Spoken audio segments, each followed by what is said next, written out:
must have been something you said. You caught me off guard. Because the venues don't usually get gigs this good in them. So it's like an arena effect show in a theatre-sized venue, and we're obviously going to be playing our new songs. Yeah, new music. First time we've done that. Yeah, I'm not necessarily saying it's going to be like good or that we're amazing. It's just that we're going to put on that size of show in those venues. So it's worth the money. Everyone's worried about money, but it's worth the money, and I guess you're supporting new music, which it's a struggle to get to that point anyway. So if you're a music fan and you want it to exist for as long as possible, that's another reason. Running round the streets in the dark, trying to find my home.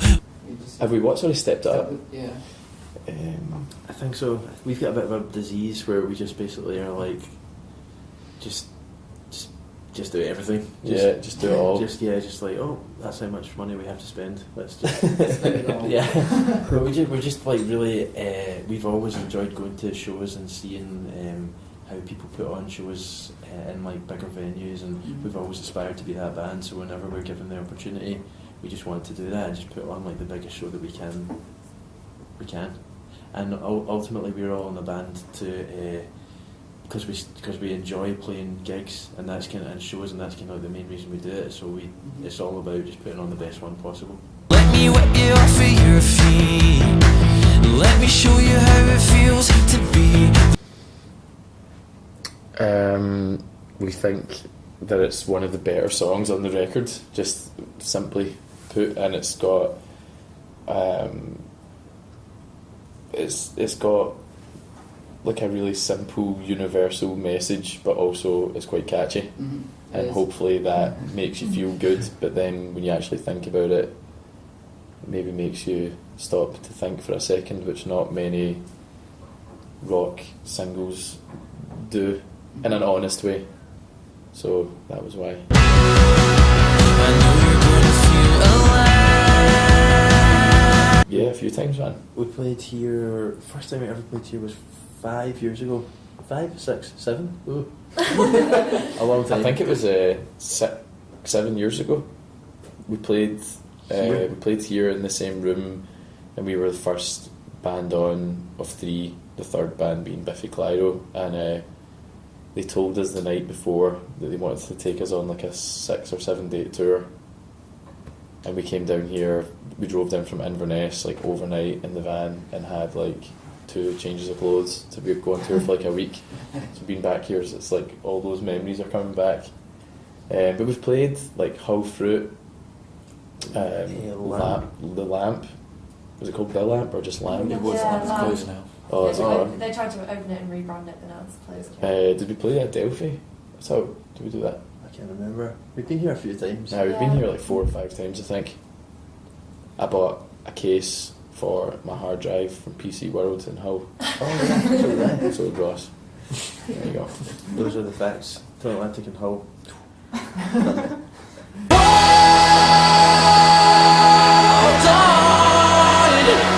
It's weird, like Jared Leto has a lot to say on everything really, and any time that he kind of crossed paths with us, he wanted to talk about like the atmosphere of different countries and playing in different places and stuff like that. And we never really thought about that until he mentioned it, and I guess that was quite helpful to just engage your head that was a, you know, like different cultures react differently to different styles of music and stuff, which sounds really obvious, but we had never properly thought about it. And apart from that, Tom DeLonge from Blink-182, he took us on tour with Angels and Airwaves as well, his side project band, and spoke to us at great length about everything, to like Just like the full spectrum 360 of being a band. Yeah, which is quite cool to have somebody like want you to succeed and want to help you and like try and say, you think about certain things. Yeah, and the guys in Biffy Clyro, they're probably the only band that we really have stayed in touch with, probably because we're from like 15 minutes apart and like live in the same city, some of us now, so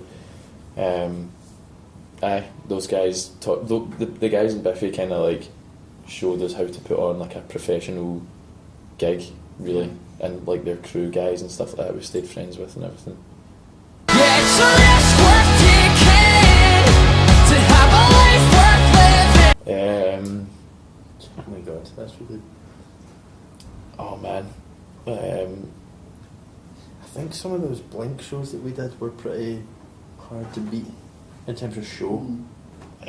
Jesus, man. Honestly, Beyonce at Tea in the Park is unbelievable, man. It was good. It was really good. It's hard. I don't know. We're pretty jaded by the whole thing, if I'm being honest. So like, it takes a lot to like impact you, and I guess like a big pop production like that, because it's like a full live band, and they're all like synchronized dancing and everything like that. And she's like running about in high heels, singing like unreal. I love watching Coldplay just because of the production and everything that they do. They always like totally push the boat out so far, so much further than anyone else. Or like Dinosaur Jr. to like 150 people in Glasgow, and they had 18 Marshall 4x12 speakers in like the tiniest little room, and I couldn't hear properly for 3 days after it. Just to give you the opposite end of the spectrum. Yeah. Well, do you guys actually get much to see live music? And obviously going into another big touring schedule and that, do you get to see many live shows?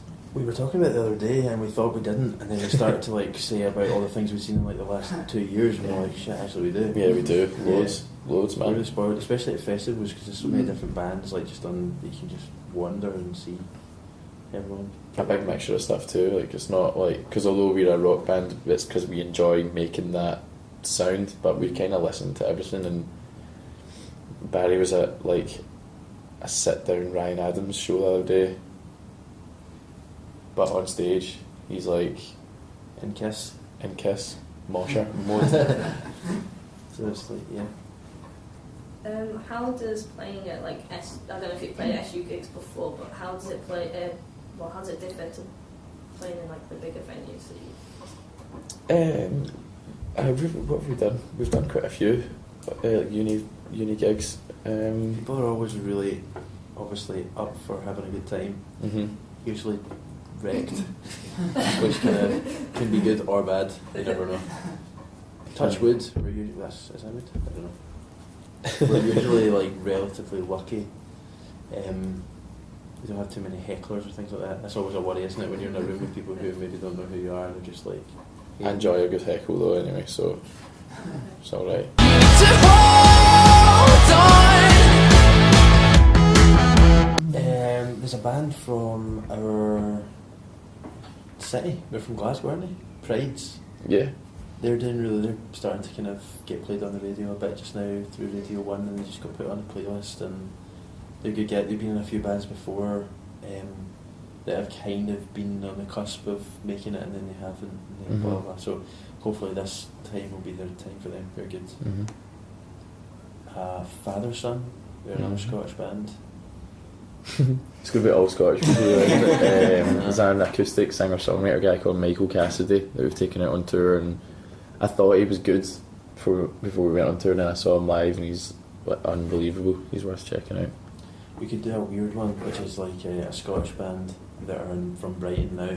Oh, the Excerpts. The Excerpts, yeah. Yeah, they've got a new album coming out. Yeah, so they and them. That's kind of English. They've got one English guy in the band. They've got a guy from Exeter playing drums.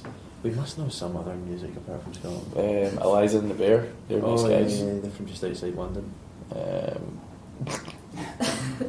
That's as much as I have for you. Wait, what are those Night Riot guys called? They're called that. What we're talking about? From Jimmy's band from LA. Oh, yeah, that. Oh, and a band called Dead Sarah. We took them on tour. They're from LA as well. Yeah, they're really good. They've got a new album coming out soon, I think. Must have been something you wrote, or the look in your eyes that told.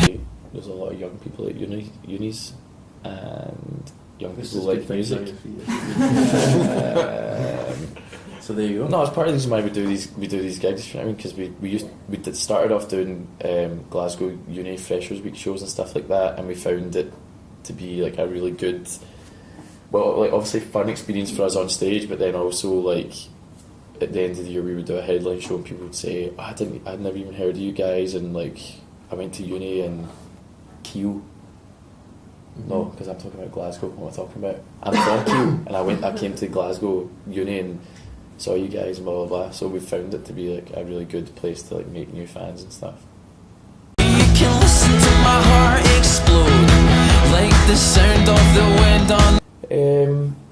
Well, I think every time we kind of get together to make new music, it's a bit of an experiment because we kind of got stuck for a while in a bit of a formula of songwriting, just because we wanted to be like a professional band, whatever that really means to anyone, but we had a sort of goal that we were trying to reach, and I guess we got there at a point and just got stuck in that, and on our last record we went and worked with a guy who's more experienced in like electronic music and stuff, to record some rock songs, and that whole process of about, I guess, nearly 3 weeks, we were like so out of our comfort zone, man, and ultimately we ended up with like pop structured songs with like a Scottish rock vocal over it, which is kind of fairly experimental still these days anyway, but I think that it definitely inspired me and us that we could just in the future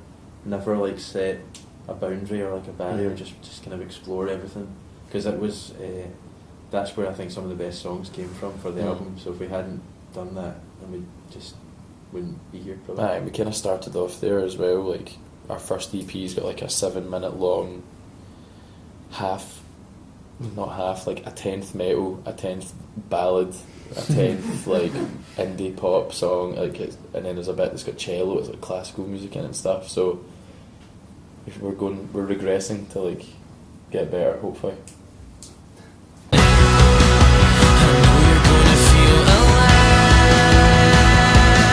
Loads, man. I think more and more nowadays our tastes are like lie out with rock music, but we really enjoy playing it together. There's something about like the loudness and the distorted guitars and just loud drums that is kind of, I don't know, a kind of quite primal kind of thing. I mean, I listen to nearly exclusively old music, like 70s and earlier and stuff like that. Like I don't really listen to much modern music, and when I do, it's more to like judge it rather than actually listen to it and feel anything. That's so brutally honest, but it's kind of the truth. I guess because we're like part of the whole game just now, or whatever you want to, games, whatever crude word, but you know what I mean. I kind of listen to like judge it and try and learn from it and stuff. Yeah. We honestly listen to everything, man. Even if it's to like make us laugh or to like change the mood in a room, we'll listen or play any music really. That's cool.